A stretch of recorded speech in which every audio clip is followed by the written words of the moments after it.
Are our MPs very nervous or excited at the prospect of an election? Let's head over to Westminster now and talk to Adrian, who's there. And he has all the answers, haven't you, Adrian? Because you're going to tell us exactly the date now of the next general election. All the answers, but if I can misquote Morecambe and Wise, all the answers, but not in the right order necessarily.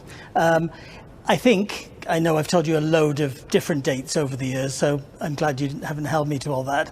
But if you bear in mind that the UK general election doesn't have to be until January 2025, that gives a fair stretch of dates that it could be. The working assumption seems to be that it'll be in the autumn. But I would say that some of the indications are that it might be next May.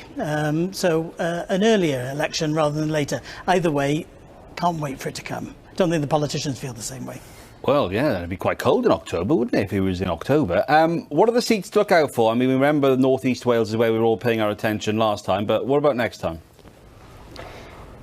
At the same places, because don't forget, in 2019 there were a lot of those seats, particularly in the north, and I'm thinking of places like Wrexham and Delyn, and then in the south with somewhere like Bridgend, where a lot of voters voted Conservative, some of them for the first time. And the big concern, the big job, if you like, of the Conservative Party since then has been to try to keep those on board for this, for the next election. And the polls suggest that that hasn't worked. The election itself will tell us whether it has or it hasn't. But those seats will be the ones we'll be watching, and nervously watching will be MPs from Wales. Here we've got three of them in Westminster Hall. Labour's Tonya Antoniazzi, the Conservative Robin Miller, and Ben Lake for Plaid Cymru. You're all very welcome. Robin Miller, I'm afraid that poll brought some bad news, and I've got to ban the thing where you say the only poll that counts is the election. Okay, let's take that out of discussion now. But it was bad news. It must give you pause for thought, mustn't it, to see a figure like that? Well, your point's well made. It's not bad news in the sense that it doesn't affect anything. It's an exercise. It's a snapshot, and it's an exercise that's been carried, and of course there's a message in there. But what I can say is that at the moment we are in a period of extraordinary turbulence in politics, whichever way you look at it, globally, locally, nationally. And so polls will have only a little bit of meaning and relevance. And when I knock on doors in Aberconwy and speak to residents and constituents there, they never bring up polling with me. Never. Not when we were ahead, not after the election, not during the campaign even. No, I suppose they'd be bringing up issues. I mean, the job of polling is to find out what people are thinking more broadly. But that's exactly the point. What they do bring up, in North Wales in particular, is they bring up what's happening with our health service. We've had a failing health service and health board in North Wales now for 8 years. It's been in special measures. That's what they want to talk about, not polling. How do you change it? Take all that you've just said for Red. It is a snapshot, and I'm sure you have internal party polling as well, and you'll be party managers will be tearing their hair out or otherwise. How do you change it? How do you turn things around between now and whenever the election is? Well, for me, and I'm sure for my colleagues across North Wales, it will be a question simply of doing our job. That poll which does count, the one that takes place at some point next year, and again, we don't know when that will be. I certainly don't know when that will be. I think that will be judged in large part on what I have done for residents. Have I followed through on the commitments that we made in the manifesto? Don't you think it'll be a judgment on Rishi Sunak and on the government here in Westminster, rather than just you and your performance? I'm sure that will be a factor. It would be silly to suggest otherwise. But the things which I can control, which we can do something about, is the service that we offer our constituents, the work that we do for them. They know the work that I've done for them, for example, when hotels opened up suddenly in Snowdonia, offering homes to asylum seekers, and we said, hang on, this is the wrong thing in the wrong place, it's not safe. So working hard there to make sure that closed, and they could be taken to an appropriate and safe place. So that's the kind of thing that people notice, and I think that will influence their vote. Judged on local issues, okay, noted. And you came perilously close to saying the only poll that counts. Tonya Antoniazzi, so the warning was there. 50%. I mean, there's no disguising. I mean, that's a terrific poll result for Labour. But it could lead to complacency, couldn't it? There's never any complacency. In 2017 and 2019, when I won my seat, I wasn't expected to win it, and especially in 2019. And we had been looking at polling, and right until the last minute. So it's really important, like good constituency MPs that all three of us are, is that we continue to not take our constituents for granted. But people are fed up with the Tory government. They've had their the mortgage crisis caused by, by the Tories, and people are fed up because it's now, a year later, that it's really hitting home and hitting people's pockets. Don't you think that, as Robin Miller was saying, that actually people's judgment will be local rather than on the bigger issues? I think we know in UK general elections that it's on everything. Mostly it is the leader of the country, it's the Prime Minister that a lot of people are voting for. Well, on that, is Labour's good poll showing, is that really a negative result? In other words, is it that people are concerned or have criticisms about the Conservatives rather than necessarily they love Keir Starmer, they love the UK Labour Party? Well, we've had a disastrous government, and we've had 13 years of a Tory government. We need a change. But you kind of want positive support for Keir Starmer. Well, we have got a lot of positive support. Look, he's been doing a lot of the groundwork, right? A lot of the groundwork since 2019, which was the worst election result for us for a long time. Our poll also shows that 50% of people think that he's doing badly as leader. Only 31% people think he's doing well. So they haven't made up their mind on him either. Well, I think we've got our 5 mission statements now. We're putting the bones on the policy, and I'm really looking forward to the next general election because we are going to be ready for it. It's got more things to pick up from you, but it really isn't, is it, a 2-horse race, Ben Lake?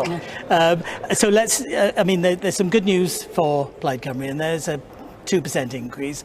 That's not startling, it's not brilliant. You're on what, 12%? Well, precisely. Look, it's obviously great that we're going in the right direction. I'm not going to complain that we're gaining, but we need to take these polls with a pinch of salt. We are, despite the talk of a general election, we're still a long way away from it, and I think that most people haven't really started to think about which way they might vote at the next election. So I still take a lot of these polls with a pinch of salt, and I think that things could change, especially as we get nearer to the actual polling. Do you, as a party in this set of circumstances, did you start thinking about electoral alliances? That happened in the last general election. Might it happen this time? I don't think with so. Other parties? I don't think so. We've got an opportunity now with a new leader to take our vision for Wales and what we would like to achieve for the people of Wales.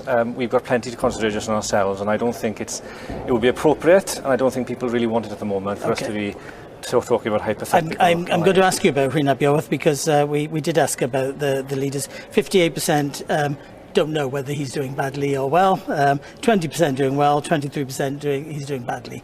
Are you remotely surprised by that? No, not at all. It's early days. He's only been in post for a matter of a few months, and if he were a Westminster leader, of course, the media does give greater attention to the leaders of the UK parties. But no, I'm not surprised. But I know that when people do get to know Rhun, they'll like what he has to say. And as a matter of fairness, Robin Miller, because I didn't ask you about Rishi Sunak's polling figures, performance figures, 65% thought he was doing badly, 23% think doing well, 12% don't know.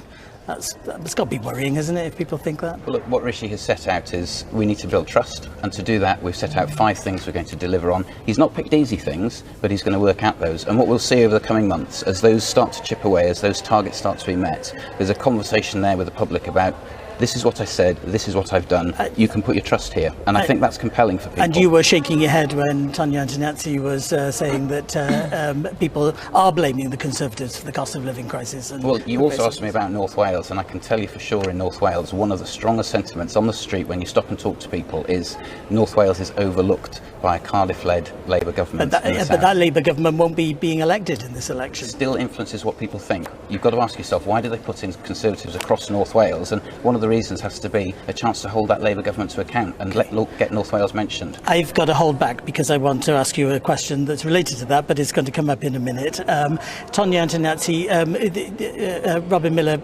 refuted what you had to say about people's judgment on the Conservatives. Well, Robin is saying that Rishi Sunak has got to build trust with the public and that he's going to be the next Prime Minister. Well, the issue is that trust has been broken by people before them, and it was on Boris Johnson was elected in 2019, and look how he's let the country down, and that's the manifesto that the Tories stood on, and particularly across North Wales and in the Red Wall seats. We lost those seats, and populism has been found out, and we need a sensible government to take us forward. Before we move on then, when's the next election going to be? I would like it to be May. I have no idea.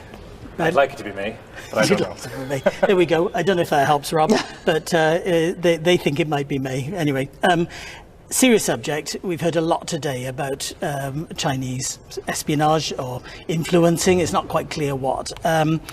I want to find out how worried you three are as MPs, because obviously it's MPs that are being affected here. Tonia Antonescu, are you concerned?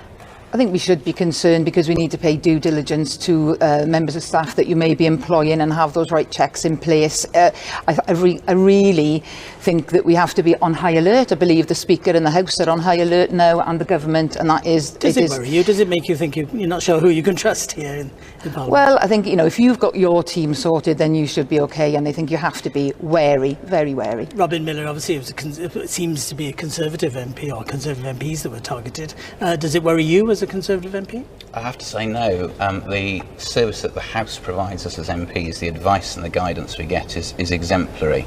And we have to be realistic that this is the world we live in. A short distance from where we're standing is a memorial to a policeman who was killed on these premises. We're now talking about the potential or possibility of foreign government activity in the Houses of Parliament. Can't comment on the case itself because it's an ongoing investigation. But these are very serious things, very serious times, and it's incumbent on us as MPs to bring our staff with us, as Tonia says. So that conversation, I've certainly had it with my staff, and I expect Ben and Tonia will have it with theirs. I'll come back to the big picture in a moment, Ben. Like, as an MP, are you reassured? Are you worried? Are you not sure who to trust? I think it's definitely a concern that foreign governments are targeting members of Parliament and seeking to in any way intervene or influence the way in which our democracy operates. I think that's very concerning. As for my personal circumstances, no, I'm not personally concerned. However, I think it's always worth double checking and making sure that the checks are diligent. What should the UK government be doing now? Should it be trying to distance itself or disentangle itself from China? Is that an impossibility? Well, I think they need to establish the facts, clearly. They need to make sure that they are certain. But if it is proved that the Chinese government has sponsored an individual to spy or in any way intervene with the processes of Parliament, I think that's a very, very serious matter, and I would expect some diplomatic sanctions. Should China be treated as a threat? I know there's argument over the use of the term, but is that... Well, if these allegations are proven, then I think it's a discussion we'll have to have. Robin Miller, what do you think about that? Is it actually even possible not to have anything to do with China, or should it be treated as a threat, as a risk, as an enemy? Let's not forget that we've had these allegations made before about members of staff in Parliament, so this is not a new thing. But I think it's fair to say that China is a significant challenge to this country. It's also a significant player, the second largest economy in the world, and you can't avoid that. So I think there is definitely scope for saying we need to engage at some level. It's above my pay grade to decide how and where we do, but I think that balance between protecting our interests, for example, we've removed Huawei equipment from within our telecoms networks. We use the National Security Act to prevent the purchase of sensitive companies. So we are taking sensible precautions. That's the difficult thing, isn't it, Tonia Antonescu? China and Chinese industry is completely entwined with British industry and the phones we buy and the technology. The phones we buy, the apps we use. You have to look at TikTok and how parliamentarians aren't allowed to use it, and you have no access to it.